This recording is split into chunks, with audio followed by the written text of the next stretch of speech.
For part 2 of the video, we are going to actually add the oil. Now that we got the oil filter on, put those two covers back underneath, back on.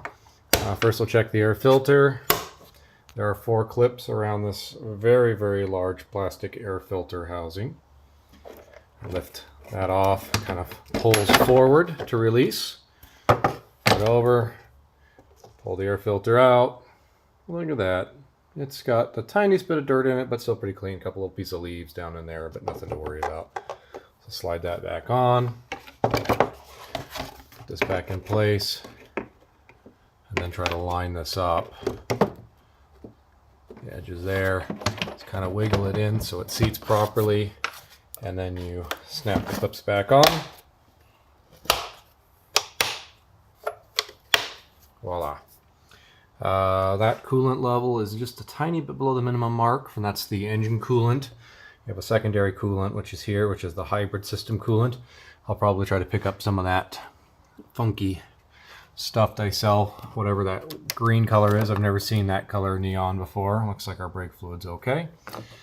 And the washer fluid is still pretty full. Don't know if you can tell from there, but I have a bottle that's already open, so I'll add a little more to that.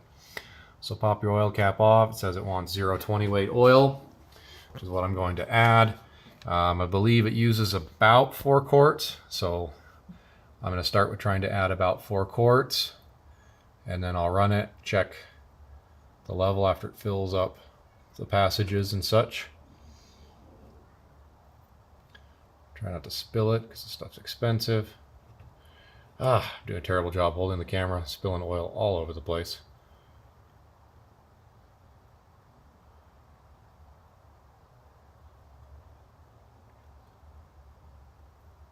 It's the most spilling I've ever done. So, for next time we'll practice pouring and holding the camera at the same time so that it's not so embarrassing.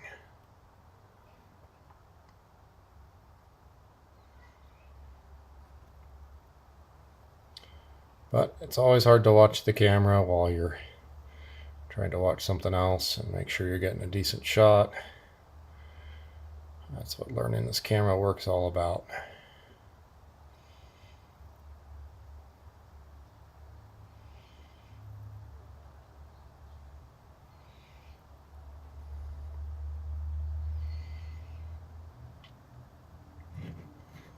So that should be about 3.5 quarts so far.